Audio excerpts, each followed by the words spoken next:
Hi guys, so I wanted to show you how to use a mold to make a larger skull cylinder.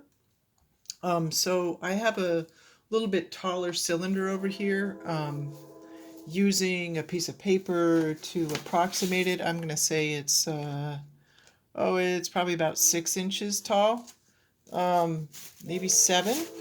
And I looked at the molds and I think that this mold right here is probably a good one. We have a couple of different size molds you can borrow at the lab, and one of them is like this size, which is, a little smaller, a little shorter. But if you want to make a bigger one, we've got some bigger skull molds that I made from bigger plastic skulls that I got at the dollar store. So I made this larger cylinder, and it's a little soft. Soft is good, and it's a little bit thin. It doesn't have to be super thick. This is maybe a quarter of an inch or so. A little thicker is fine too. And anyways, it has this one kind of irregular side where I joined the sides together. Um, my slab was a little short, so I ended up kind of overlapping them. Anyways, I think this is the side, probably, since it's already a little weird, to go ahead and put the skull mold against. All right, so it's gonna go over the top a little bit, like the top of the thing, the top of the mold and the top of the cylinder. So I can make a decision about whether the chin is more important to me or the forehead. What I'm going to do here is actually kind of pooch out what's going to be the chin before I start. So if you can make your cylinder and leave it covered for about 20 minutes or so, but leaving it covered so that it stays nice and flexible.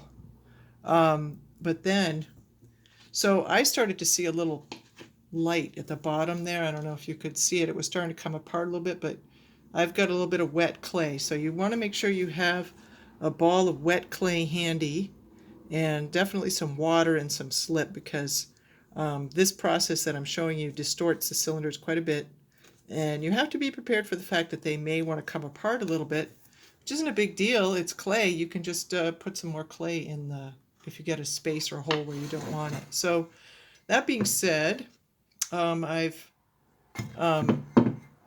pooched out the bottom here to fit in the chin area a little bit, and I'm going to see if it's starting to fit in, and it is.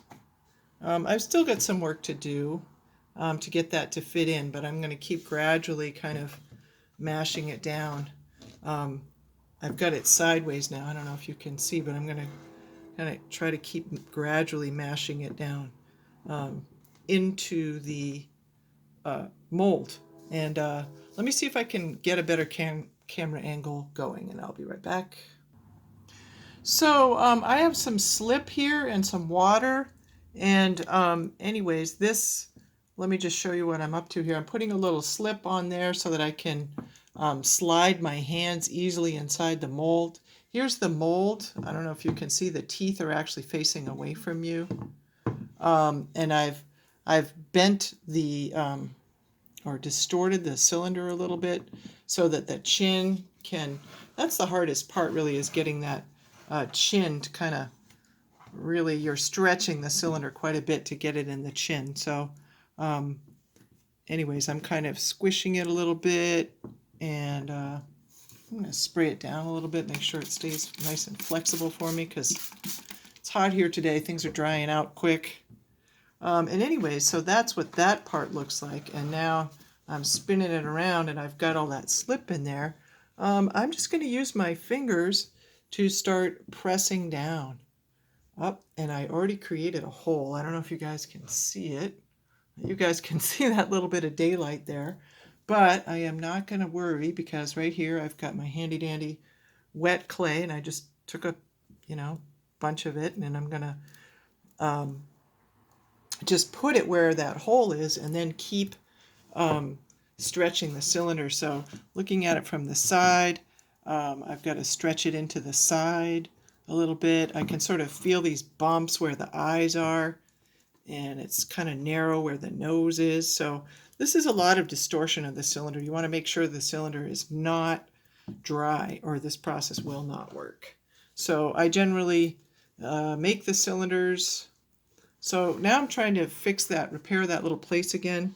And what it needs is that I need to put my hand on the other side and support that area while I push with clay from the inside. So what's kind of fun about this process is you can kind of work the cylinder from the inside and the outside. And anyways, now I'm pressing down again. Now, when you have these molds, if they have any sort of sharp or big angular places, sometimes when you're folding this, smoothing the cylinder in there, it will tear like over an eyeball or something. And again, you just want to take some of this wet clay and just, repair the area. Just add some wet clay on top of it. And as long as you smooth it in, and you really have to push, if you don't push enough, then you won't get the full impression. But I think the fact that, that was the area of the cylinder where I actually overlapped the clay really helped.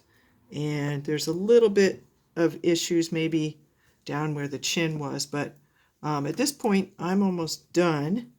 So I'm going to pause it and then I'm going to, well, actually I'll just kind of keep going. I think I'm done. I feel like I've hit everything. I'm trying to make sure I run through the cheekbones and the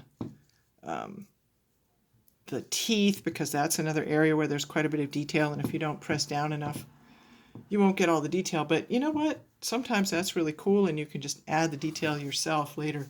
So anyways, I'm going to try pulling this out of here, and I'm sort of grasping it from both sides. And we'll see how we did. It looks pretty good so far.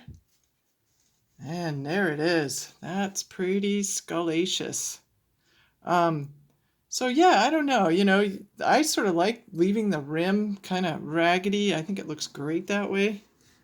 Oh, I missed a little detail over here, but I can always go back and fix it or not, Anyways, that's the basics of how to use one of our plaster molds to get your cylinder, and then you've got the whole back of the cylinder, and you could pooch this out a little bit to seem more like the back of a skull. I kind of like that, but there's also an opportunity for you to tell a whole story here about, I don't know, make some connections to cultural objects that you might be studying in class, and also you can tell your own stories back there, or add, writing or glyphs or messages, or tell another whole story here with a landscape or a drawing or something. Anyways, all right.